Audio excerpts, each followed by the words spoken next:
강아지 건강검진 많이들 받으시죠? 7살이 넘었다면요 최소한 해마다 한 번씩은 건강검진을 받아야만 하는데요, 여기서 필수로 받게 되는 검사 항목이 혈액검사가 있습니다. 혈액검사 결과나는 복잡한 수치들의 의미 여러분은 아시나요? 저는 수의사 윤쌤이고요. 오늘은요 이 혈액검사의 복잡한 수치들이 의미하는 바를 한번 간략하게 설명드려 보도록 하겠습니다. 제가 오늘 알려드리는 각 항목에 대한 설명은요 정말 단편적인 것들로요, 여러분의 수의사 선생님들은요 검진 시 여기에 강아지의 증상과 상태, 또 이전의 검사 기록과 초음파나 엑스레이 검사 결과들을 종합하여 의미를 만들고 결론을 도출해 주실 것입니다. ABCD 같은 알파벳을 한다고 여러분이 영어를 아는 것은 아닌 것과 같이 오늘 알려드린 것만으로 여러분의 강아지 상태를 알고 진단할 수 있다는 의미가 아님을 다시 한번 알려드립니다. 오늘은 그냥 각 항목들의 수치가 어떤 걸 의미하는지 그것을 알려드리는 그런 시간을 가져보도록 하겠습니다.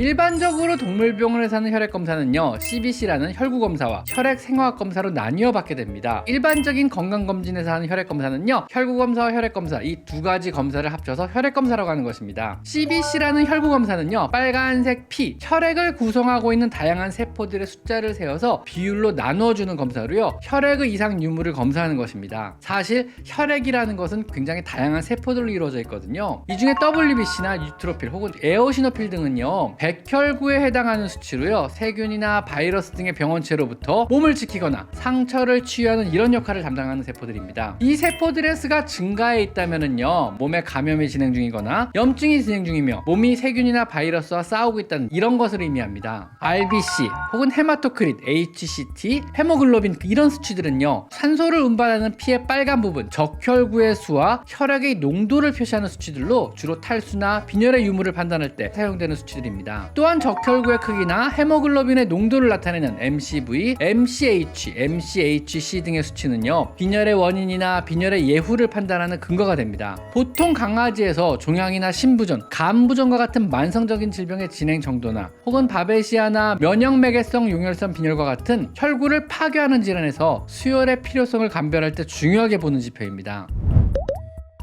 혈액생화학 검사는요 혈액 속에 있는 미량의 효소를 검출함으로써 간이나 신장과 같은 장기의 이상 유무를 판단하는 이런 검사에 들어갑니다. 비유엔과 크레아틴은요 강아지의 몸속에서 에너지를 사용하고 나오는 일종의 찌꺼기들입니다. 보통은 신장에서 요과가 되어 소변과 함께 배출이 되지만은요 만약에 신장의 기능이 떨어지게 되면은요 혈액 속에 남아있게 되어 이 수치가 높아지게 되는 겁니다. 주로 신장의 기능을 판단할 때 사용되는 지표이긴 하나 탈수가 있을 때나 혈액의 흐름이 안 좋을 때 혹은 갑상선 기능이 항진되어 있을 때도 이 수치가 증가하기도 합니다. 다음은 ALT 혹은 AST라고 하기도 하고요 GOT 혹은 GPT라고 하기도 하는데요 간세포가 많이 망가졌을 때 혈액에서 높게 검출되는 효소치입니다. 주로 간 기능을 평가할 때 많이 사용되는 지표이나 AST의 경우는요 간 이외의 장기 손상에도 수치가 올라가는 경우가 많아서 꼭 간 손상만을 의미하지는 않습니다. 그래서 다른 지표들도 종합적으로 판단을 해야만 하는 것입니다. ALP나 GGT는요 담즙의 흐름이 나빠졌을 때 혈액에서 높게 검출되는 효소입니다. 특히 강아지에게 ALP가 높게 상승했을 경우는요 오랜 시간 식욕 부진에 의한 지방간이나 담관의 감염 혹은 갑상선 기능 항진증, 당뇨병 등 심각한 질병인 경우가 경험적으로 굉장히 많았습니다. 만약 ALP가 높게 검출이 되었다면요 별다른 다른 이상이 없더라도 초음파 검사를 포함한 자세한 검사를 받아보시는 것이 좋습니다. 혈당이나 글루코스는요 당뇨병의 지표가 됩니다. 일반적으로 동물병원에서 체열할 때는요 강아지가 약간 흥분하기 때문에 스트레스로 인해 일시적으로 약간 높게 나타나게 됩니다. 그래도 만약 200 이상으로 높게 검출이 된다면은요 당뇨병을 의심해봐야 합니다. 간 기능이 안 좋아지면은요 70 이하로 나타나며 저혈당이 나타나기도 합니다. TP,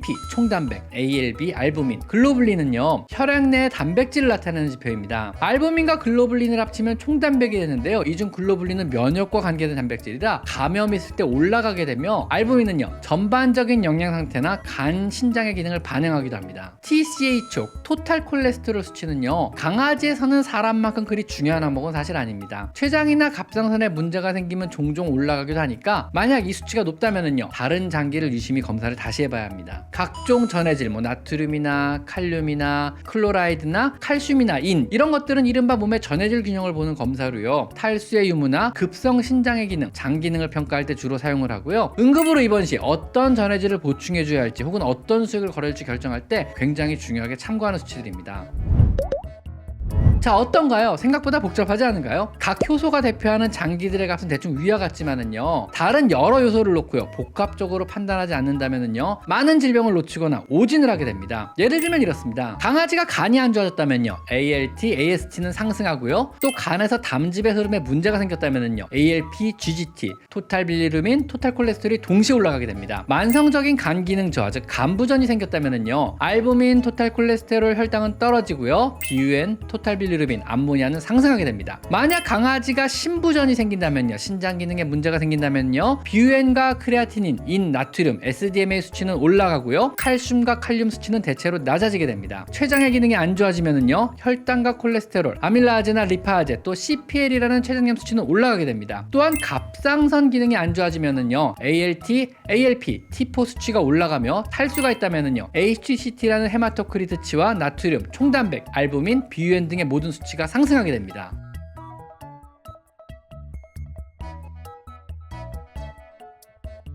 이렇게요 혈액 검사 결과를 놓고 판단을 할 때는요 강아지 현재 상태와 과거의 상태, 그리고 다양한 과거의 검사 기록들을 근거로 복합적으로 진단을 하게 됩니다. 그러므로 여러분이요 건강검진 시 혈액 검사 결과는 절대 버리지 마시고요 날짜별로 바인더에 잘 처리해 두시면은요 나중에 강아지가 심각하게 아플 때 과거의 검사 기록 역시 중요한 참고 수치로 활용이 가능하게 되는 겁니다. 그러니까 절대로 버리지 마세요. 아셨죠? 오늘은 조금 어렵고 복잡할 수 있는 강아지 혈액 검사의 각 지표가 의미하는 바를 한번 알아봤습니다. 오늘은 여기까지. 윤세입니다. 감사합니다.